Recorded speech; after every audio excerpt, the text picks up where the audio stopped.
자가격리 도중 운동하러 나가거나 아는 사람 만나러 아예 다른 지역까지 갔다가 적발된 사례들 있었죠. 오늘부터는 더 무거운 처벌을 받습니다. 300만 원 이하 벌금에서 1년 이하의 징역 또는 1,000만 원 이하의 벌금으로 처벌 수위가 한층 높아지는 겁니다. 해열제 먹고 증상을 감추는 것 같이 검역 과정에서 건강 상태를 속이고 거짓말하는 사람들도 있었죠. 오늘부터는 역시 같은 수준으로 처벌을 받을 수 있습니다. 어제를 기준으로 자가격리자 수는 3만 7천 명을 넘어섰습니다. 격리 지침을 위반하는 사례도 계속 늘고 있는데요. 경기 군포시에서는 50대 부부가 자가격리 앱에는 자택으로 표시해두곤 미술관의 로또 판매점까지 곳곳을 돌아다녀서 경찰에 고발당했습니다. 김도훈 기자입니다. 경기 군포시에 사는 50대 A씨 부부는 자녀와 함께 지난달 19일부터 자가격리에 들어갔습니다. 보건당국이 남편 A씨의 어머니가 코로나 확진 판정을 받은 이후 A씨 가족을 밀접 접촉자로 분류했습니다. 그러나 이들은 자가격리 지침을 어겼고 군포시가 동선을 공개했습니다. 남편 A씨는 격리 조치 이튿날부터 격리 해제 하루 전까지 5일 동안 물류센터를 찾았습니다. 이곳을 방문한 이유는 공개되지 않았습니다. 격리 해제를 하루 앞둔 지난 1일에는 보건소에서 검체 검사를 받고 화성에 있는 로또 판매점 2곳을 다녀왔습니다. 아내 B씨는 집 주변을 걷거나 차를 타고 외출했습니다. 군포시 내 중학교와 주유소, 음식점을 찾았고 검사를 받은 이후에도 마트와 교회 주차장 등 군포시 내 곳곳을 다녔습니다. 격리기관 중 A씨 부부와 딸이 용인시 호암미술관으로 가족 나들이를 다녀온 사실도 밝혀졌습니다. 자가격리 앱에는 자택이 있는 것으로 돼 있었습니다. 하지만 부부 모두 격리 지침을 어기고 14일 중 남편이 7일, 아내는 6일 동안 집 밖을 돌아다녔습니다. 사실은 거의 자가격리가 아니고 일반적인 생활을 한 것처럼 보이는 거죠. 특히 A씨 부부가 조사를 거부하는 상황에서 역학조사관들이 차량 블랙박스와 CCTV로 동선을 찾아냈습니다. 하지만 추가 동선 파악에 필요한 신용카드 사용 내역을 밝히지 않고 있어 역학조사에 애를 먹고 있습니다. CCTV하고 블랙박스하고 해서 공개를 한 거고요. 이분들이 일단은 신용카드 정보를 안 줘가지고 아마 그거는 추후에 또 다른 동선이 나올 수도 있긴 있어요. A씨 부부는 이달 초 코로나19 확진 판정을 받고 입원 치료 중입니다. 군포시는 A씨 일가족 3명을 경찰에 고발했습니다. JTBC 김도훈입니다. 이들뿐만이 아닙니다. 현재까지 격리 지침을 어긴 걸로 집계된 사람 모두 137명이나 됩니다. 잠깐 담배 사러 갔었다고 하는 사람부터 휴대전화기만 집에 두고 몸은 공원에 있다가 적발되는 경우까지 그 사례도 다양합니다. 이어서 정혜성 기자입니다. 담배 사러 나갔다. 개인적인 볼일이 있어 잠깐 나갔다. 최근 자가격리 지침을 어기고 외출했다가 적발된 이들이 된 핑계입니다. 해당 지자체들은 감염병 예방법 위반 혐의로 경찰에 고발했습니다. 별 다른 이유 없이 지침을 위반하는 경우도 잇따랐습니다. 오는 9일까지 자가격리 통보를 받은 50대 여성 A씨. 집에서 나와 부산 삼락 생태공원을 산책하다 합동 점검반 단속에 걸렸습니다. 자가격리지를 무단 이탈하는 경우에는 무관용 원칙에 따라 법령이 정한 처벌을 적용하고 확진 환자 발생 시 구상권 행사까지 검토할 계획입니다. 오늘부터 처벌 강도도 1년 이하 징역 또는 1,000만 원 이하 벌금으로 강화됐습니다. 베트남 국적 유학생들이 자가격리 지침을 어기고 공원으로 외출했다 적발된 건 지난 3일. 전북 군산시는 이들이 위치 추적을 피하려고 전화기를 일부러 숙소에 두고 갔다고 보고 법무부에 추방해달라고 요청했습니다. 이번엔 유선 전화 점검 과정에서 적발됐지만 사실 단속이 쉽지는 않습니다. 폰을 놔두고 외출할 경우 통제할 수 있는 방안, 사실은 이거는 강력한 처벌 이외에는 방법이 없습니다.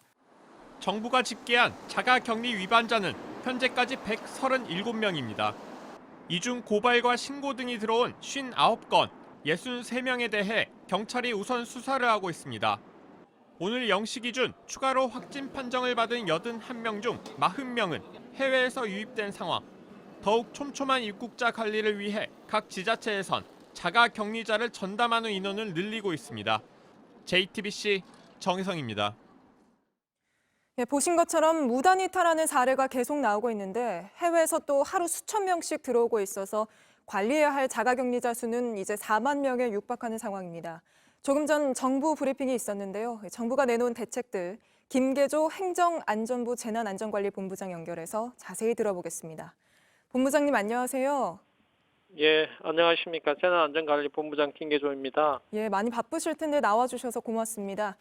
저도 자가격리된 분들 관리하는 거 직접 동행 취재해 봤는데요. 이게 워낙 수가 많아서 많은 분들이 집에 잘 있는지 계속 지켜보는 건 사실 매우 어려운 일로 보여졌습니다. 조금 전 발표된 내용을 보면 지리정보 시스템 통합 상황판으로 24시간 3중 감시하겠다고 했죠. 근데 이렇게 해도 역시 베트남 유학생들처럼 휴대전화기를 집에 두고 나가면 알기가 어려울 것 같은데 어떻습니까? 예, 지금 말씀하신 대로 자가격리자가 휴대전화를 집에 두고 이탈하는 경우에는 관리가 어려운 건 사실입니다. 그렇지만 자가격리자는 본인 휴대폰을 가지고 안전부 보호 앱을 통해서 2차례 오전, 오후 자가 진단을 하도록 되어 있고요. 그런 부분들을 휴대전화를 가지고 하지 않을 경우에는 전담 공무원들에게 바로 통보되도록 되어 있습니다. 네. 그런 부분을 통해서 관리가 될 것 같은데요. 그 외에도 오늘 회의에서 보고된 것과 같이 지자체 전담 공무원과 경찰이 합동으로 전화를 하거나 직접 방문해서 불시 점검을 확대할 계획입니다. 예. 그제 그 군산에서 적발된 베트남 유학생의 경우가 불시 점검을 통해서 자가격리자를 관리한 좋은 사례라고 할 수 있습니다. 예, 제가 취재했던 지자체도 그렇게 하루 한 번 불시 점검을 나가는 곳이었는데요. 아무래도 그렇게 해서 분명 피해가는 사람도 있겠지만 그렇게 한다고 하면 더 잘 지켜줄 거라는 기대가 있으신 거죠? 네, 그렇습니다. 그래서 저희들이 이번에도 오늘부터 자가격리자들이 위반할 경우에는 네. 1,000만 원 이하에서 1년 이하 징역으로서 그 부분들이 자가격리자가 위반할 경우에는 강력하게 무관용 원칙으로 처벌을 하려고 지금 생각하고 있습니다. 예, 미국의 경우에는 자가격리를 위반한 사람들에게는 뭐 전자발찌 착용 명령도 물론 법원을 통해서지만 내려지던데요. 우리나라도 격리를 어긴 사례가 꽤 있잖아요. 혹시 어떤 조치가 좀 취해졌는지 여쭤봐도 될까요? 저희들도 자가격리자 위반에 대해서는 기소를 한다든지 벌금을 청구를 한다든지 그리고 이번 베트남 유학생 같은 경우에는 그 외국으로 추방하는 것까지도 지금 검토하고 있습니다. 예. 지금 말씀하신 것 같이 저희들도 그 자가격리자를 효율적으로 관리하기 위해서 핸드폰의 GPS 기능을 활용해서 무단 이탈자의 위치를 알 수 있는 보호 앱을 개발했고 외국에서 보도된 바가 있습니다.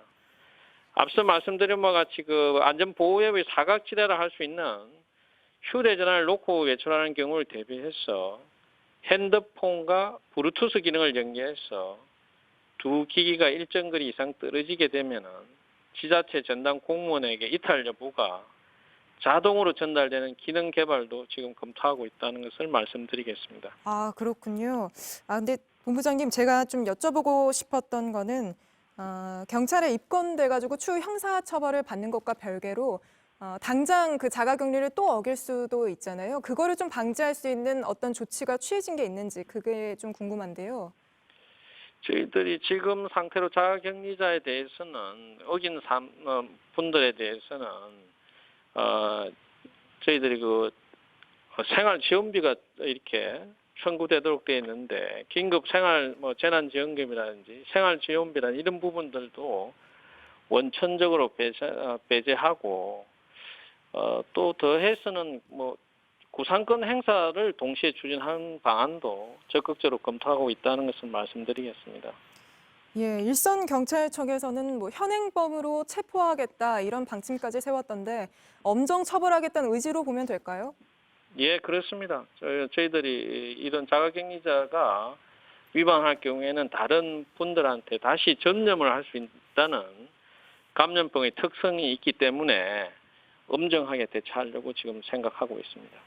네, 그리고 사실 이렇게 무단 이탈 소식이 들려올 때마다 다른 나라처럼 아예 자가격리자에게 위치 추적 장치를 달면 안 되냐 이런 이야기도 나오는데 이런 주장은 좀 어떻게 보시나요?